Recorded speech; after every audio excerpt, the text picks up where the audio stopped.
뉴스 따라잡기, 전셋값 내려도 세입자 구하기 힘들어 부동산 거래 절벽 심화된다는 부동산 관련된 뉴스 살펴보겠습니다. 자, 내려도 찾는 이 없는 전세 심화되는 역전세난. 자, 이거 관련된 이제 연합뉴스 보도인데 이걸 인용해서 저희가 작성을 했습니다. 수도권 곳곳에 전셋값 하락이 지속되고 있어 공급량이 수요를 넘으며 발생한 역전세난 때문인데, 집주인은 물론 내려간 값에 집을 골라 잡을 것 같았던 세입자도 기존 전세가 안 나가서 애를 먹고 있는 상황이다.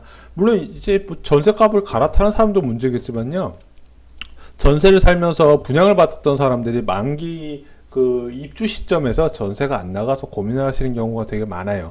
자, 이게 전세 만기 시점에 집이 입주면은 뭐 그냥 집주인이 어떻게 해서든 마련을 해주겠는데, 보통 전세 계약 기간 중에 이제 입주를 하게 돼버리면은 이제 나갈 세입자 집주인이 전세금을 안 낮추죠. 그렇기 때문에 이제 고생하시는 분들이 굉장히 많아요.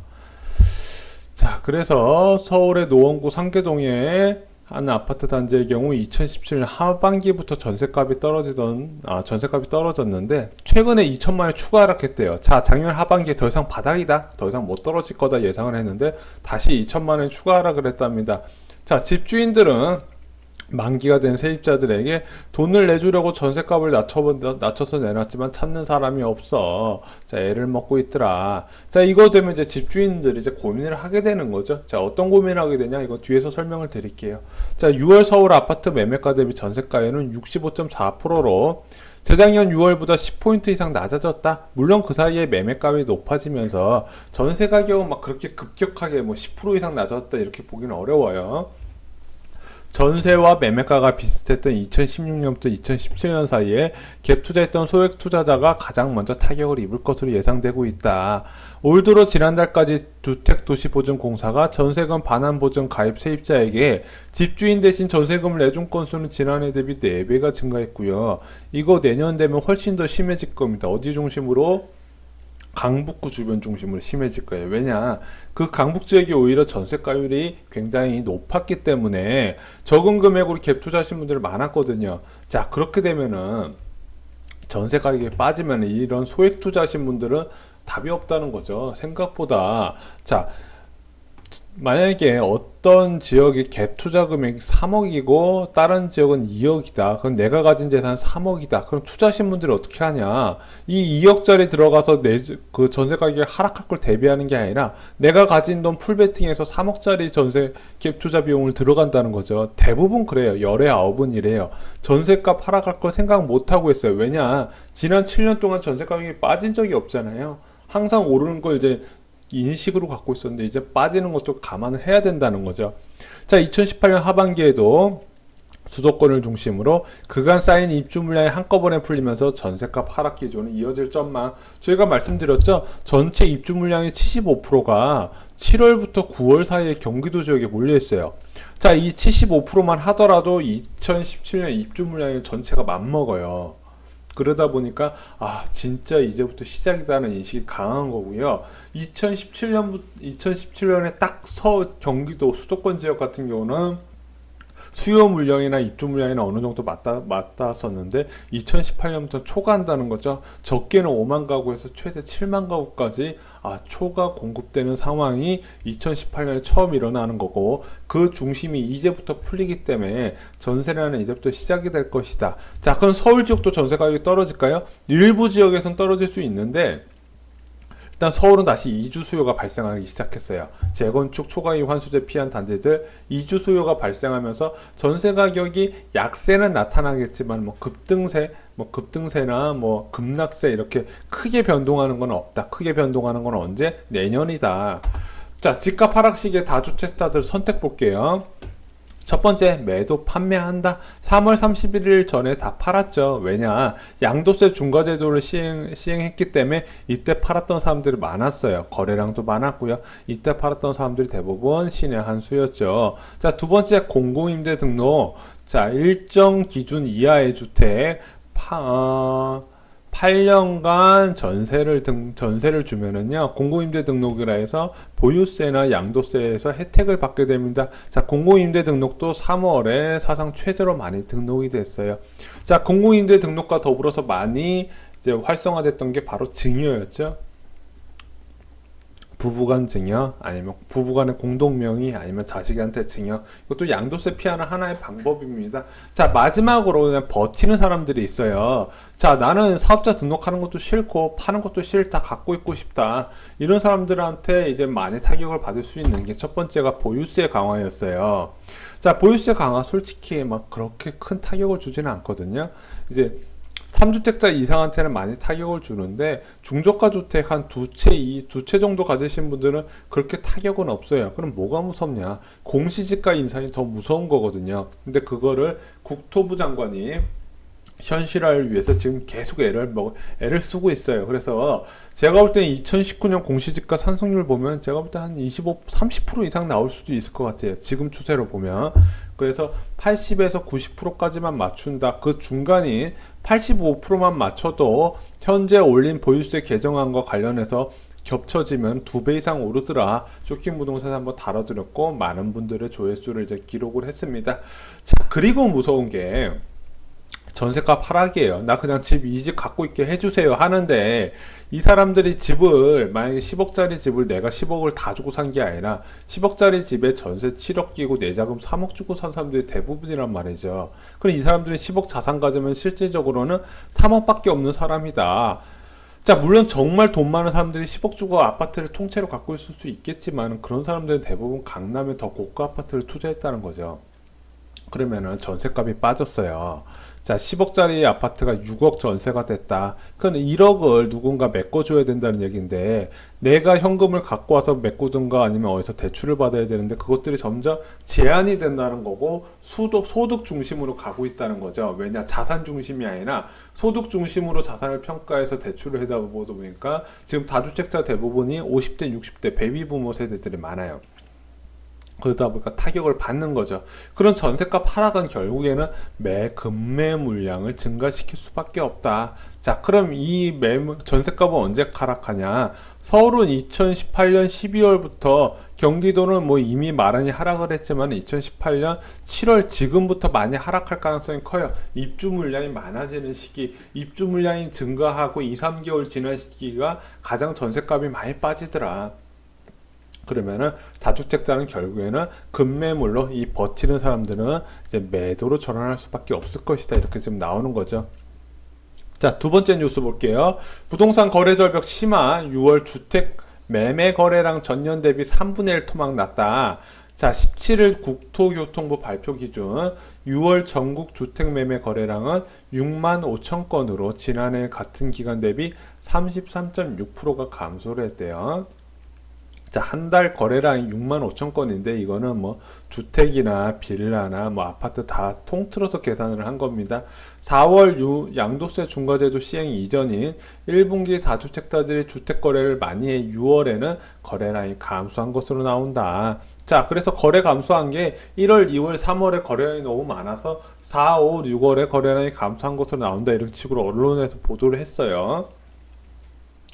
자, 6월 거래량 기준 수도권은 3만 1,521건으로 44.9%, 지방은 3만 3,500건으로 17.8% 각각 감소를 했다. 특히 서울의 경우 거래량이 지난해 같은 기간 대비 56.4% 줄어든 1만 400건으로 줄어들었다. 자, 제가 알기로 한 6,000건, 아파트 거래량이 6,000건이고 나머지 주택이나 빌라가 한 4,400건 정도로 보시면 될 것 같아요.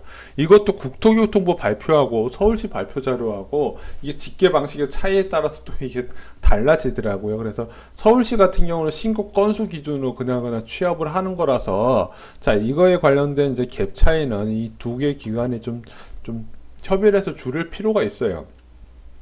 그래서 전국 아파트 거래량은 4만 300건으로 37.4% 줄었고, 열림 다세대도 30%, 단독 다가구도 21% 감소를 했다. 아파트 거래량이 왜 감소를 했을까요? 자, 전세값 낮아지고 가격 비싸니까 안 사고 전세로 갈아타는 거죠.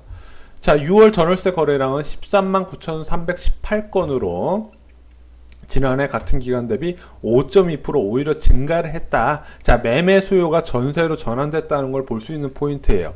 자, 수도권은 92,634건으로 4.2%, 지방은 46,684건으로 7.1% 증가했다. 전월세 거래량 중 월세 비중은 40%로 지난해 같은 기간 대비 2.1포인트 감소했다. 자, 월세 비중이 무려 40%나 되죠. 자, 서울의 경우 한번 보겠습니다. 주택거래량, 자, 전월세 거래량 91,381건으로 지난해 같은 기간 대비 오히려 증가를 했고, 아파트 거래량은 287,665건으로 작년 대비 1.4% 줄었더라. 자, 그래서 상반기 전월세 거래량 93만 3,986건으로 작년 동기 대비 6.9% 증가했다. 자, 그 이유는 뭐냐? 자, 뭐 그렇게 뭐 신혼부부들이 많이 늘어난 건 아니잖아요. 간단합니다. 매매 수요가 전세 수요로 전환을 하고 있다. 이 통계를, 이 수치를 보시면 알게 될 겁니다. 자, 국토교통부 발표 자료 한번 더 자세히 보겠습니다. 자, 연도별 상반기 1월부터 6월까지 주택 매매 거래량을 봤더니, 자, 작년에 2017년 1월부터 6월까지 45만 건이었는데 좀 더 줄어들었어요. 43만 건으로 줄어들었거든요. 근데 2017년과 다른 게 2017년 1월부터 3월까지가 비수기였고 4월부터 6월까지가 화랑기였어요. 근데 2018년의 경우 1월부터 3월까지가 호황기였고 4월부터 6월까지가 거래 급감으로 이제 거래가 씨가 말랐다 이런 표현이 나오는 거죠. 자, 2017년 겨울에 1월, 2월, 3월엔 겨울에는 좀 부동산 경기가 좀 침체됐던 시기입니다. 자, 그동안의 거래량을 비교해봐도 확실히 줄어든 게 눈에 띄어요. 자, 집값이 가장 저렴했던 2012년 34만 건까지 줄어들었는데, 제가 볼 때는 4, 5, 6월 달에 거래 추이가 앞으로도 계속 이어지면요. 2012년 거래량 2019년에는 한번 찍을 것 같다. 이 정도 생각이 듭니다. 그러면은 또 한 번의 기회가 올 것 같아요. 자, 6월 달 한 달 동안 주택 유형별 거래량 증감률 보면은, 자, 아파트 같은 경우는 전국적으로 한 4만 가구가 거래가 됐는데, 이것이 5월에 4만 1천 가구보다 떨어진 거고, 2017년 6월에 6만 4천 건에 비해서도 무려 37% 감소한 거더라. 그러니까 일반 평균비 5년 동안의 6월 거래 평균비에 비해서도 무려 40%가 줄어들었다. 한마디로 거래 급감이란 얘기죠. 자, 그리고 연립 다세대 단독 다가구 거래량이 줄어드는데, 이거는 매수자를 못 찾아서 거래량이 줄어든 거, 좀 덜 줄어든 것도 있어요.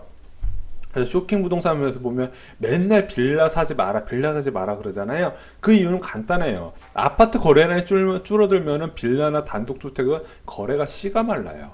자, 연립이나 단독주택 같은 경우는요, 자, 가장 중요한 기준이 있어요. 아파트 전세값을 바라보고 시세가 조정이 돼요. 아파트 매매 가격이 아니에요. 아파트 전세 가격이 오르면요, 연립이나 다세대 거래 잘 돼요. 그래서 이때 업자들이 단독주택 부시고 빌라를 많이 공급을 하는데, 그걸 찾는 사람들이 생각보다 꽤 많습니다. 자, 그래서 저희는 계속해서 말씀드려요. 투자든 땅 투자도 하지 마시고, 땅 투자도 아파트로 하시고, 주택 갭 투자도 무조건 아파트로 하시라. 물론 지금 사라는 얘기는 아니지만 장기적으로 보면 아파트 말고는 답이 없다. 자, 상반기 전월세 거래량하고 월세 비중 볼게요. 자, 월세 비중 보면요, 2014년에 40%였다가 이게 2016년 전세난이 심해지니까 44%까지 올라갔어요. 그래서 강남 지역 같은 데 보면요, 전세 거래보다 반전세든 월세 거래가 훨씬 많았어요. 그리고 2018년에 다시 40%로 월세 비중이 떨어지고 전세 비중이 높아지고 있다. 자, 전세 비중이 높아진다는 건 당연히 전세 공급량이 높아진다는 거고, 월세가 안 나간다는 거죠. 월세, 여러분들 월세가 좋아요? 전세가 좋아요? 당연히 전세가 좋죠. 반전세라도 매달 월세 나가면 한국 사람들 돈 아깝다고 생각을 합니다. 자, 원룸, 투룸, 자, 오피스텔 원룸이나, 자, 원룸 건물의 월세, 원룸 40만원, 50만원 내는 거는 되게 당연하게 생각을 하는데, 방 2개만 되면 한 달에 4, 50만원 내면 되게 크게 내는 거라고 생각을 해요. 한국 사람들 인식이 그렇습니다. 그래서 전월세 거래량이 이제 소폭 증가하는 것도 좀 보이시죠? 거래량 자체가 증가한다. 이것은 집값에 대한 이제 실수요자들의 전세로 갈아타는 신호로 이렇게 보셔도 됩니다. 그리고 월별 전국 전월세 거래량 보면은 거래량은 뭐 꾸준히 이어지고 있다. 자, 이 정도 수치를 보시면 될 것 같습니다. 자, 그래서 2018년이 2017년보다는 거래량이 더 많았다. 2017년에 아무래도 사람들이 매매로 많이 전환을 했죠. 월세에서. 전월세에서 매매로 많이 전환을 했다. 근데 그것이 줄어들었다는 수치로 이제 보셔도 될 것 같습니다. 자, 마지막 뉴스 볼게요. 보유세 개편 발표에도 서울 아파트값 다시 상승세. 이제 이거 보수 언론에서 나온 기사인데 제가 좀 인용을 해봤습니다. 보유세 강화 발표에도 서울 아파트 매매가에서 가격 변동률이 꾸준한 상승세를 기록 중인 것으로 나타나 재건축 안전진단 강화, 재건축 초과이익 환수제 등의 강남 타켓 규제 정책이 강남권 하락세에 관심이 집중되었지만, 자, 이런 규제들로 인해서 강남들이 직접 가격이 빠지면서 서울 집값 빠지는 게 아닌가 이런 착시 현상이 있었죠. 왜냐면 언론 보도에서 강남 중심으로 보도를 해주니까. 하지만 실제 서울 아파트 평균 가격은 꾸준히 상승을 하고 있었다. 자, 한국감정원 발표 기준 1월 1일 0.26%로 상승 출발한 올해 서울 아파트 매매 가격은 상승폭은 양도세 중과가 시행된 4월 전후로 조금 하락했지만 5월 7일엔 연초에 8분의 1도 되지 않는 0.03%까지 상승세가 줄어들었다. 서울 아파트 가격이 마이너스로 간 적은 없어요. 강남만 했을 때 마이너스로 간 적이 있었지만 한국감정원 발표 기준으로는 서울은 무조건 상승세였다. 다시 상승 곡선을 그리기 시작해서 보유세 논의 발표 이후에는 무려 0.08% 상승세를 유지하고 있더라. 그래서 보유세랑 관련이 없는 게 아닌가. 기자가 이런 이제 이야기를 하고 싶었던 것 같아요. 자, 서울 아파트값 상승세는 하반기에도 이어질 거라는 관측이 우세하고, 대표 재건축 단지라 불리는 서울 강남구 대치동 음마아파트하고 서초구 반포동 올림픽 잠실 주공아파트 등 이른바 똘똘한 한 채의 매물에 대한 수요가 급증을 주목, 매수자들이 증가 추세다. 기자는 이렇게 썼더라고요. 막 집주인들이 팔아만 달라 그랬다가, 매수자들이 1억이라도 비싼 가격에 사게 해달라고 공인중개업소에다가 부탁을 하더라. 이런 식으로 기사를 썼더라고요. 자, 여의도 및 용산 개발 계획 공식화도 하반기 서울 부동산 시장을 뜨겁게 달굴 재료다. 박원순 서울시장이 여의도를 신도시로 바꾸고 서울형, 용산형 구간철도를 지하화하겠다 밝힌 이후에 여의도와 용산 일대의 기존 시세 1억 이상 호가가 붙은 매물을 속출하고 있더라. 자, 이런 식으로 기사가 나왔습니다.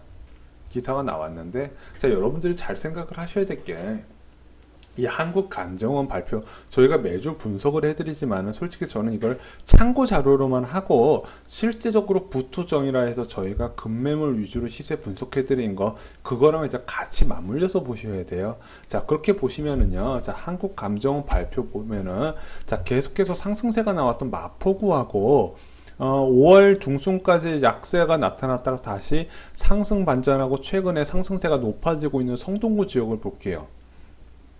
마포구 같은 경우는요, 작년 11월 이후부터 한 번도 급등세가 멈춘 적이 없어요. 성동구 지역도 이 기간에만 살짝 빠졌고 나머지 지역은 다 급등이었어요. 그래서 마용성이라 해서 강남은 빠지지만 마용성은 버틴다. 그래서 강남이 지고 강북이 뛴다. 이런 언론 기사 보도까지 있었거든요. 그래서 이것만 보면 집값은 계속 오르고 있어야 돼요. 근데 실상을 까보면은, 자, 저희가 2018년 4월에 조사했을 때는 전용 84제곱미터 아파트가 12억부터 형성되어 있는데 지금은 11억대 A타입 중층 매물이 있어요. 1억이 가격이 빠졌죠. 자, 그럼 성동구 말고 마포구도 볼까요? 마포구는 한 번도 빠진 적이 없어요. 레미안 마포 리버웨어 아파트 보면은, 자, 2018년 4월에 12억 8천까지 매물이 있었거든요. 지금 보면 12억, 그리고 12억 5천에 오히려 8천만 원에서 3천만 원 정도 저렴한 매물들이 나와 있더라. 그런 수치상으로 높았는데 왜 실제 급매물은 다르냐?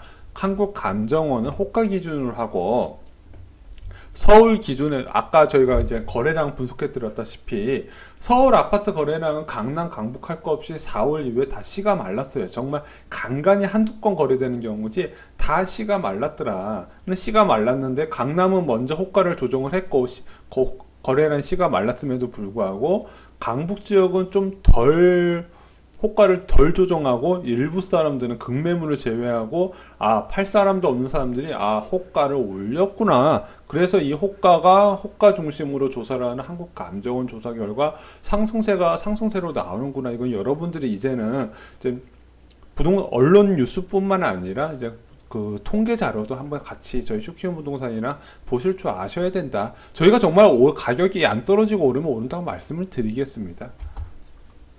이상으로 쇼킹 부동산 마치겠습니다. 좋아요하고 구독, 그리고 이제 주변에 부동산 관심 많으신 분들께